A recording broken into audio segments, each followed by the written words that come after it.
আমি কেমন আছি কখনোই কারো সাথে মন খুলে শেয়ার করতে পারি না, কারণ আমার মনের চাপা কষ্ট মনে নিয়েই আমার দিনটা আমি পার করতেছি। আসসালামু আলাইকুম গাইস, দেশ এবং দেশের বাইরে যে যেখান থেকে ভিডিওটি দেখছেন, আশা করি সবাই ভালো আছেন, সুস্থ আছেন। পরিবার নিয়ে আলহামদুলিল্লাহ আমিও বেশ ভালো আছি।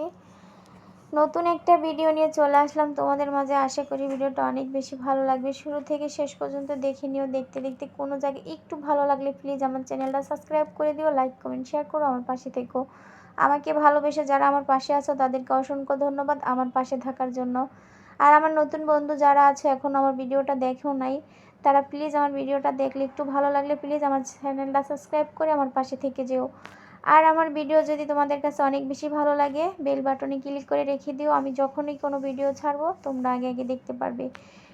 তো আমি কথা এত ভালো করে বলতে পারি না, যদি আমার কথাতে কোনো ভুল হয়ে থাকে প্লিজ আমাকে ক্ষমার দৃষ্টিতে দেখো।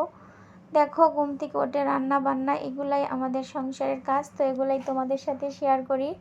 আমরা গৃহিণী আর কী কাজ করব, বাহিরেও যেতে পারি না, এত ভালো ভিডিও বানাতে পারি না। তবে আশা করি সংসারের এইসব কাজকর্ম নিয়ে ভিডিও বানাইলে একজনের ভিডিও আরেকজন দেখলে মানে কাজের প্রতি আগ্রহ বাড়ে। অনেক মেয়েরা আছে অনেক আলসে, কোনো কাজকাম সংসারে করতেই চায় না, শ্বশুরবাড়িতে কাজকর্মের জন্য অনেক বকাবাদ্য শোনে।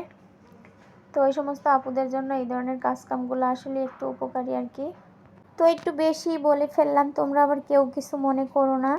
তো তোমাদের সাথে কথা বলতে বলতে অনেক কাজগুলো এগিয়ে নিলাম, নিয়ে আমি মাঝখানে কাপড়গুলো ভিজিয়ে রেখে দিয়েছিলাম। একদম ওই বৃষ্টি, কোনো কাপড় শুকানোর মানে সিস্টেমই নাই। তারপরও সাদা চাদর অনেক বেশি ময়লা হয়ে যায়, ধুয়ে দিছি।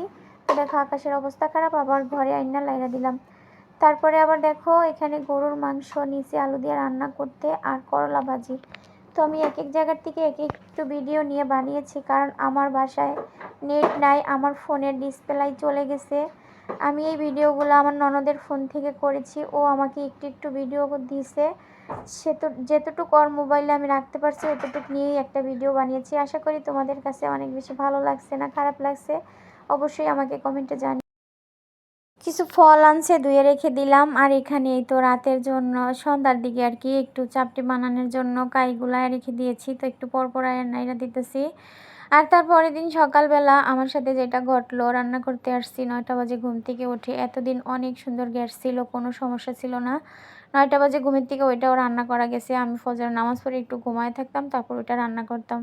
আর আজকে গ্যাসটা চলে গেছে, তো তোমাদের ভাই আমাদেরকে নাস্তা এনে দিয়ে গেছে। আর এখানে ছড়িয়ে ছিটিয়ে রাইস কুকারে রান্না করতেছি। ভিডিওটা আজকের মধ্যে এই পর্যন্ত। আল্লাহ হাফেজ।